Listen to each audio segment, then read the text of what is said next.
નમસ્કાર દોસ્તો, હું છું અખિલ અને આજે બહુ લાંબા સમય પછી એક પોડકાસ્ટ રેકોર્ડ કરવાનું મન થયું.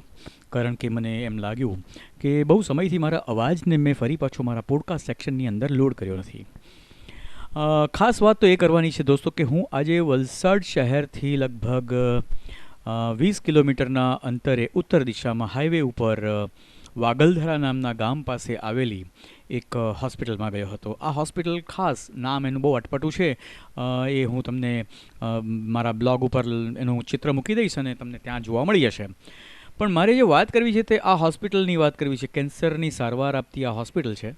અને મને એવું લાગ્યું હું જ્યારે ત્યાં ગયો ત્યારે કે ત્યાં આગળ સંપૂર્ણપણે પ્રાકૃતિક પદ્ધતિથી આયુર્વેદિક પદ્ધતિથી સારવાર કરવામાં આવે છે. અને એવા તમામ દર્દીઓ લગભગ 80થી 85 જેટલા દર્દીઓ ત્યાં હતા. રોજના 8થી 10 દર્દીઓને 11 દિવસની 12 દિવસની સારવાર આપ્યા બાદ ડિસ્ચાર્જ આપવામાં આવે છે. અને રોજે રોજ લગભગ બીજા નવા 11થી 12 દર્દીઓ દાખલ થાય છે. કોઈપણ પ્રકારનું કેન્સર થયું હોય, તે કેન્સરની અસર શરૂ થઈ હોય અને ખાસી એવી મોટી તકલીફ સુધી કેન્સર પહોંચી ગયું હોય, પણ કેમોથેરાપીથી જો દૂર હો તમે અને કોઈ જાતના ઓપરેશન કરાવવાની જરૂરિયાત ઊભી થઈ હોય પણ તમે કરાવ્યા ના હોય, તો તેવા સંજોગોમાં આવા દર્દીઓને આ સંસ્થા કોઈપણ જાતના કમર્શિયલ ચાર્જિસ લીધા વગર 11 દિવસની સારવાર આપે છે, જેમાં દર્દીને અને એની સાથે એક વ્યક્તિને ત્યાં રહેવાની સગવડ આપવામાં આવે છે. દોસ્તો, મારે એ વાત કરવી છે કે કેન્સર નામનો શબ્દ જ્યારે કાન પર પડતો હોય છે ત્યારે આપણે અંદરથી ડેફિનેટલી ગમે તેટલા મજબૂત હોઈએ, બહારથી પણ અંદરથી આપણે હલી જતા હોઈએ છીએ.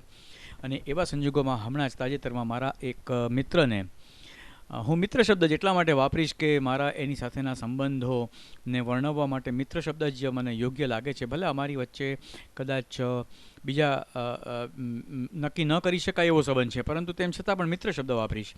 તો આ લગભગ 42 વર્ષની ઉંમરના મિત્રના 2 બાળકો છે અને એની જીભની નીચે એને કેન્સરની અસર થઈ અને તેણે એના બીજા સાથી મિત્રોની સલાહ લઈને એ લોકો મુંબઈ જસલોક હોસ્પિટલમાં સારવાર માટે ગયા હતા. બાયોપ્સી કરાવી અને બાયોપ્સીના પોઝિટિવ રિઝલ્ટ્સ આવ્યા અને એને લીધે ઓપરેશન કરાવવાની જરૂરિયાત ઊભી થઈને ત્યાં આગળ ઓપરેશન પણ કરાવ્યું. અને ત્યાર પછી 15-20 દિવસ બાદ એમને ફોલોઅપ માટે બોલાવવામાં આવ્યા હતા. તે દરમિયાનમાં જે અસરગ્રસ્ત મિત્ર હતા એના મિત્ર સાથે મારે ફોન પર એક દિવસ વાત થઈ અને મારે વાતમાંથી વાત આટલી જ થઈ કે ભાઈ, જો એને આવું થયું હોય તો ભલે એમની સારવાર મુંબઈમાં એમણે લીધી છે, ઓપરેશન મુંબઈમાં કરાવ્યું છે, પરંતુ તમે જો એક વખત એમને અહીં વલસાડ મોકલી દો, અહીંની આ હોસ્પિટલની મુલાકાત લે, અહીંના ડૉક્ટરોને તે મળે અને એમની પાસેથી કંઈક જાણે, સાંભળે અને પછી નક્કી કરે કે આગળ શું કરવું, તો એમને મોકલો તમે. મેં બહુ આગ્રહપૂર્વક, ભારપૂર્વક એમને અહીં બોલાવ્યા.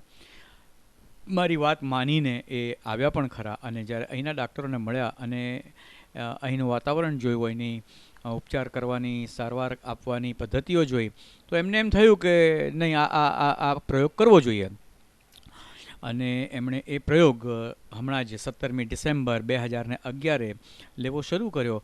અને આજે હું આ પોડકાસ્ટ રેકોર્ડ કરી રહ્યો છું ત્યારે તારીખ છે 23મી ડિસેમ્બર. એટલે એમ માનો કે 7 દિવસ દરમિયાનની અંદર આ મિત્ર કે જેને અસર હતી એ લગભગ 95% જેટલો ફેર પડી ગયો છે, સુધારો થઈ ગયો છે અને એ સાજા થઈ રહ્યા છે. આ સંસ્થાનું માનવું એવું છે કે અહીં 11 દિવસની સારવાર આપવા માટે અને એકદમ સઘન સારવાર આપવામાં આવે છે. સવારના 5:30 વાગ્યાથી લઈને રાત્રે 8:30 વાગ્યા સુધી જુદા જુદા સમયે જુદા જુદા પ્રકારની પ્રાણાયામથી માંડીને, પ્રાણિક હિલિંગથી માંડીને, લેપ લગાવવાથી માંડીને, કોગળા કરવાથી માંડીને બધી જાત જાતની સારવારના અનેક પ્રકારના ભાગ છે.